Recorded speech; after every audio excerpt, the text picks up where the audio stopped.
Bueno, muy rápidamente, cómo hacer un hard reset o formatear o restablecer a modo de fábrica su Samsung Galaxy A04. Muy fácil y muy sencillo. No recordamos nuestro PIN, nuestro patrón. Así que vamos a dejar presionado lo que es el botón de encendido y volumen hacia abajo. Pero antes de hacer eso es muy importante de que conectemos nuestro cable, muy preferiblemente a un computador, y tengamos la batería por encima del 60%. Y luego, esto es muy fácil y muy sencillo. Sigan el paso tal cual como lo voy a hacer aquí. Le damos presionado lo que es volumen hacia abajo y lo que es power simultáneamente, y el botón de power nunca lo vamos a quitar todavía hasta que yo les diga, e inmediatamente veamos un flasheo o un reset del celular, pasamos a volumen hacia arriba. Estoy en volumen hacia abajo, paso a volumen hacia arriba, pueden ver que pasé a volumen hacia arriba y dejamos así presionado hasta que entremos a las opciones de recovery. Listo, estando aquí en las opciones de recovery, nos movemos con lo que es el botón de volumen hacia arriba, hacia abajo. Pueden ver que puedo bajar y subir, y para ingresar a una de estas opciones se ingresa con el botón de power. Si nosotros no queremos seguir en estos momentos, porque si ustedes siguen, toda la información de su celular se va a perder, y si ustedes por X o Y razón no saben cuál era la contraseña vinculada a la cuenta de Gmail con la cual ustedes descargaban aplicaciones, muy posiblemente su teléfono no se podrá recuperar por cuestiones de seguridad. Así que es muy importante, antes de hacer esto,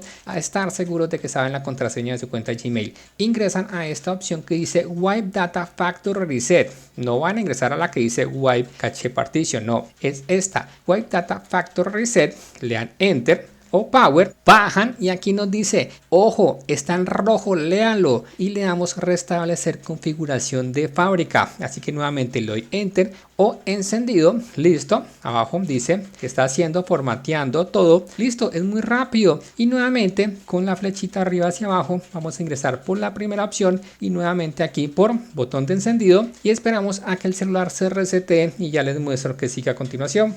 Bueno, aquí ya está terminando el proceso en pantalla. Les voy a dejar el tiempo que tarda desde que le di power, es decir, aceptar el formateo de fábrica, hasta que el teléfono entre como tal a su estado normal, para que no se asusten si el teléfono de pronto ven que usted le está demorando mucho. Listo, ya ingresamos y básicamente el teléfono quedó como de fábrica, pero recuerden que existe la posibilidad que nos pidan lo que es la cuenta de Gmail que tenía anteriormente, así que le voy a dar aquí